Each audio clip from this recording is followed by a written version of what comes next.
안녕하십니까. 진로진학의 나침판의 신동우입니다. 오래간만에 찾아뵙는 것 같습니다.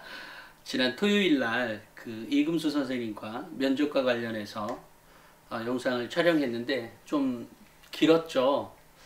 근데 또 뭐 좀 길었다는 걸 한 번뿐이고 나머지는 평소하고 비슷했던 것 같긴 합니다만, 어찌됐건 고3 수험생들을 위해서 영상을 촬영해 봤습니다. 최근에도 보면 이제 뭐라고 하지? 학교생활 기록부를 가지고 이게 찾아오시는 분이 계신데요. 학교생활 기록부에는 무엇을 볼 수 있을까요? 우리 학부모님들은 자녀의 학생물을 보면 뭐가 나와요? 흐뭇한 미소도 있을 것 같아요. 우리 애가 이랬단 말이야 라고 하는 것도 있었을 것이고, 근데 왜 성적은 왜 이거야? 뭐 이럴 수도 있고, 뭐 여러 가지가 있을 텐데, 결국 학교생활 기록부에는 학생의 특징이 나옵니다. 학생이 어떤 학생인지가 나오죠. 아이가 뭐 성격이 급한 아이인지 차분한 아이인지 어쨌든 굉장히 다양한 것들이 나옵니다. 또 아이가 집중력이 어느 정도인지, 그런데 그 집중력의 경우에는 또 기록도 있지만 성적도 쳐다보게 되는 거죠. 그 다음에 이제 학생의 역량이 무엇이 부족한지를 찾아보려면 과목별 점수, 과목별 특성들을 또 살펴보게 됩니다. 이제 이렇게 되면서, 그렇지만 이제 이게 그러니까 주로 내신을 보게 되잖아요. 이게 내신이기 때문에 적어도 평가의 시점에서는 모의고사 평가를 또 같이 봐야만 합니다. 그러니까 그래야 이제 학생의 특징이나 학생의 공부 방법이나 이런 것들이 굉장히 정확하게 이렇게 상담? 어찌됐든 뭐 상담을 해줄 수가 있는 거죠. 근데 결국 학교생활 기록부에는 학생의 특성이 있다. 그리고 그 특성을 볼 때 보통 학교생활 기록부에서 평가되고 있는, 일반적으로 얘기하고 있는 인성이나 학업 역량, 전공 적합성, 발전 가능성을 보게 된다. 근데 이제 전공 적합성 하면 보통 이제 물리학과 가면 뭐 물리학 실험을 했다든지, 화학과 가면 화학 실험을 했다든지, 그것만 보는 것이 아니라 아이가 물리학과에 들어가서 생각해야 되는 것들을 다른 과목 시간에 충분히 하고 있느냐, 이런 것도 있는 거예요. 그러니까 전공 적합성을 서울대는 안 보겠다, 그러니까 안 본다. 또 뭐 중앙대도 아닌데, 이렇게 일부 대학교에서는 우리는 뭐 전공 적합성 안 본다, 이제 그게 그런 얘기가 되는 거예요. 또 이제 무슨 말씀인지 아시겠죠? 예를 들면 꼭 딱딱 떨어지는 동아리가 아니라 전혀 별개의 동아리이지만 그 안에서의 하는 활동. 근데 그 동아리만 전공 적합성하고 관계하는 것이 아니라 다른 과목 시간에 나왔던 세특상의 기록물, 그 다음에 창처의 활동의 기록물들을 보고서 전공 적합성을 평가하게 되는 것이기 때문에 딱딱 떨어져야만 한다. 이것은 뭐 꼭 그러지 않으셔도 됩니다. 왜냐하면 학교마다 어쨌든 동아리 같은 경우도 경쟁이라고 하는 게 있다 보니까 이렇게 그러니까 인기는 많은데 소수의 학생들만 참여할 수밖에 없다면, 그러면 전공 적합성이 없는 거냐, 뭐 이런 식으로도 받아들일 수가 있게 되죠. 그러면 안 되니까 어찌됐건 전공 적합성의 영역은 다른 부분에서도 충분히 찾아볼 수가 있다. 그러니까 학생은 자신의 역량을 개발하기 위한 노력들을 뭐 다방면에서 해도 좋다는 거예요. 굳이 뭐 어떻다는 것이 아니라.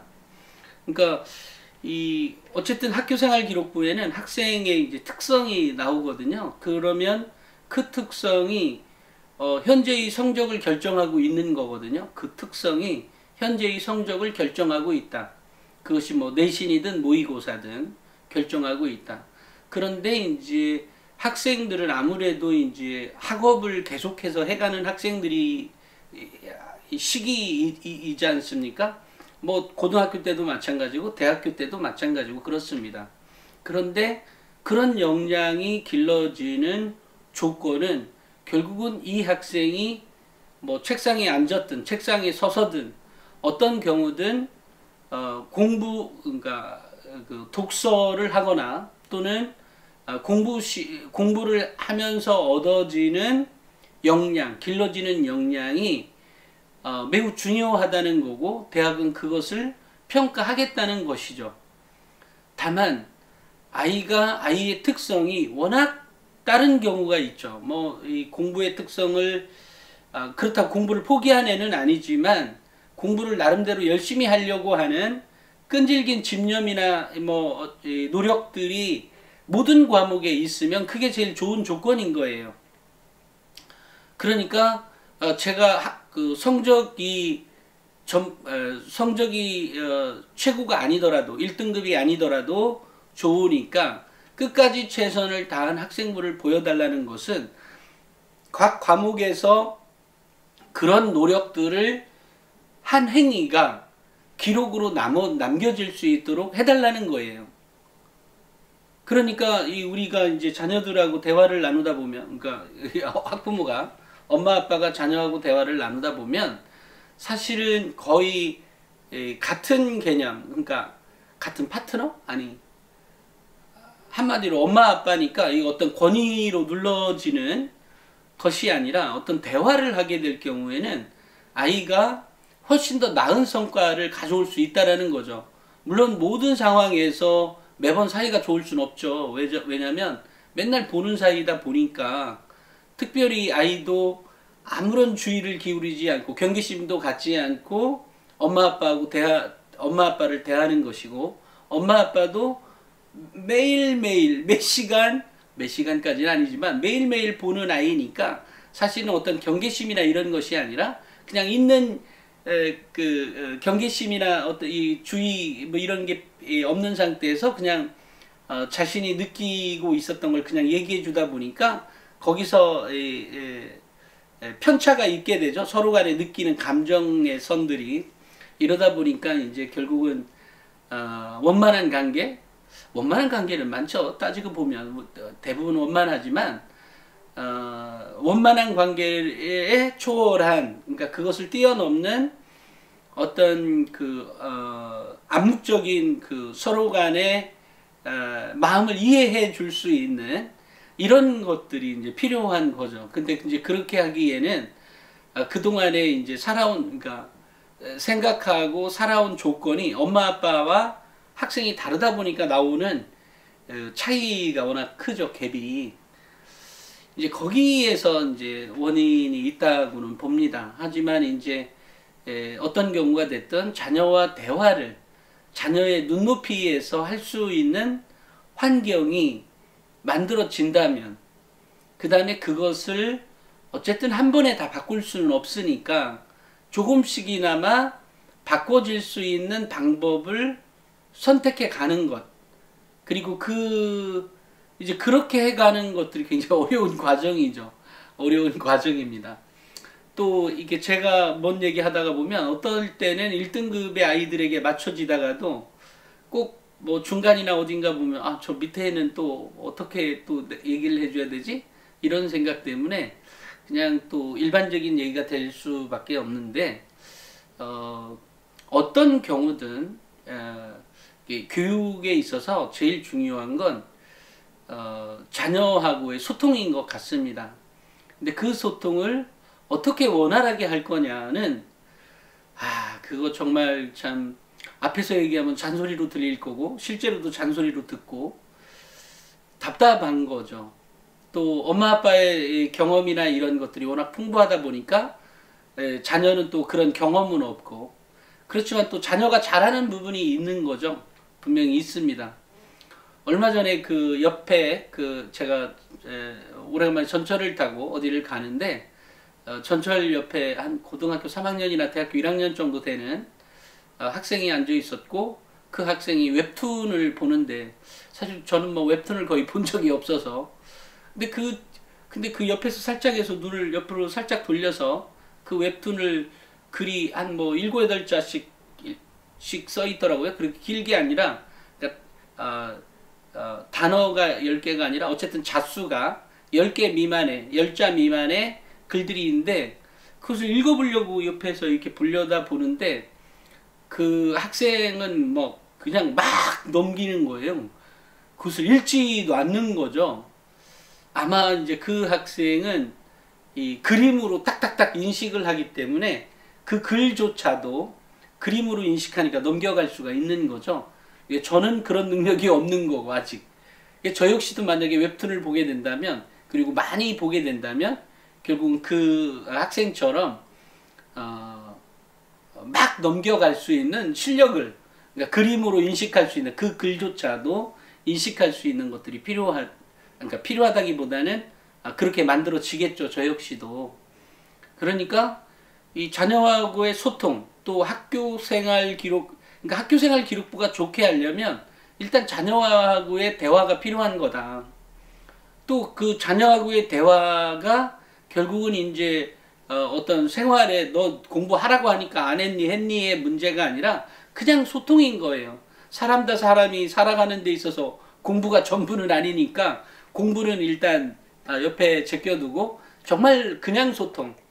그러니까 이럴 때 어느 정도 그 서로를 신뢰하는 관계, 엄마 아빠가 나를 사랑하는구나는 다 알 것 같은데 어찌됐건 이제 그런 관계로 먼저 만들어 놓고 나서 이제 서서히 걔가 그 엄마 아빠를 보면서 공부를 해야 되겠다라고 하는 동기 요인이 있는 거고 이제 어떤 경우가 됐든 그런 요인들이 학교생활 기록부의 기록으로 보는 사람들은 그러니까 알 수 있다. 어찌됐건.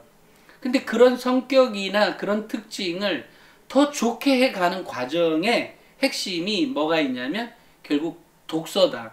근데 그 독서를 사고력의 확장뿐만이 아니라 교과서에도 많이 있기 때문에 교과서에서 얻어지는 그러니까 독서에서 얻어지는 효과만큼은 아닐지언정 적어도 배경 지식이나 학생의 역량, 학업 역량이나 전공 적합성이나 발전 가능성을 키워주는 요소는 교과서에도 있다. 그러니까 결국 교과서에서 얻어지는 교과서를 많이 보면서 얻어지는 산출물, 사고력이나 배경 지식이나 이런 것들이 결국 독서나 교과서에도 있다 보니까 결국은 공부에 시간이 필요했던 거죠. 결국 우리 학생들에게 필요한 것은 책상에 앉든 서든지 간에 교과서를 보든 독서를 하든 몰입을 할 수 있는 그런 게 필요하다. 근데 그런 몰입을 하는데 쉽지가 않기 때문에 예전에 제가 읽을 때 그 SR 학습법이라 그래서 읽을 때 뭐를 어떻게 해달라 읽을 때 처음에는 연필로 쓰고 그 다음에는 사인펜으로 쓰고 뭐 이런 식으로 해서 그것도 사인펜도 색깔을 나눠서 제일 큰 단락에는 뭐 무슨 색, 그 다음에는 뭐 파란색, 그 다음에는 뭐 빨간색, 그 다음에 뭐 그것도 안 들어가지만 매우 중요한 거는 뭐 노란색 이런 식으로 어떤 넣어서 좀 전에 얘기했던 그 만화 그 웹툰을 봤던 그 학생처럼 이렇게 이제 자꾸 책을 보다 보면 이제 이해가 되죠. 이해가 되는 것뿐만이 아니라 이제 자꾸 많이 보다 보면 이제 그림으로 인식되게 될 수도 있겠죠. 그 다음에 그것을 정말로 말로 표현할 수 있는 정도로 그렇게 할 수 있다면 말하다 보니까 그러면 성적이 최상위권이겠네요. 네. 그런데 어떤 경우든 저는 학생들이 그렇게 뭐 공부를 하든 독서를 하든 아니면 어떤 경우가 됐든 학업 역량을 길러주는 데 있어서의 그 어떤 즐기면서 했으면 좋겠다. 물론 뭐 잠깐 동안에 게임을 할 수도 있겠죠. 잠깐이 아니라 뭐 두세 시간 할 수도 있고 더 많이 하는 학생들도 있겠지만 그것을 줄여가는 그리고 그 줄인 것만큼 공부하게끔 유도하기 위해서 결국은 대화가 필요한 건데 이게 이제 이 학생이 대화를 잘하게 된다면 이미 많이 월반을 한 것이고 그러니까 대화부터 시작해야 되는 경우도 있다는 거죠. 그런 겁니다. 그러니까 결국은 시간을 같이 보내는 그런 활동들이 결국은 어느 정도 있어야 된다. 아이가 책상에만 앉아서 공부만 해야 된다. 뭐 이런 것보다는 어찌됐건 이게 눈과 눈이 마주치면서 얻어지는 공감, 그런 것들이 먼저 필요한 게 아니냐 지금 학생들에게. 그래서 제가 왜 앱 만드는데도 커뮤니케이션이라고 하는 부분이 있어요. 그러니까 엄마 아빠와 자녀가 소통하는, 그 다음에 또 엄마 아빠가 자녀에게 말하고 싶은 얘기를 쓰거나 영상을 찍어서 올려주거나, 또는 학생도 뭐 또 반대로 그렇게 해서 소통하는, 그런 게 어찌됐건 우리 지금 시대에는 매우 중요한 공부 첫 번째 교육이지 않을까 싶습니다. 오래간만에 이렇게 우리 학부모님들을 다시 만나게 되니까 거의 저 같은 경우는 실방송이거든요. 올리기 전, 뭐 어쨌든 한두 시간 전에 이 영상을 촬영하고 올리다 보니까 거의 뭐 실제 방송하고 거의 비슷하긴 합니다만, 어떻게 됐든 자녀와 어쨌든 행복한 파트너가 되었으면 좋겠다. 우리 학부모님들이 그렇게 만들어 가기 위한 훈련을 나도 이 엄마 아빠들도 지금부터, 학부모들도 지금부터 한다라고 하는 생각, 또 우리 이 방송을 학생들이 보고 있다면 결국 그런 관계로 만들어 가는 것들이 매우 중요한 방법이다. 그러니까 그것이 삶의 태도인 거죠, 결국은. 그 다음에 학생부 종합전형은 결국 그러한 역량에 대한 종합적인 평가인 거니까 그걸 참고해서 도움이 되었으면 좋겠습니다. 오늘은 여기까지 하겠습니다. 감사합니다.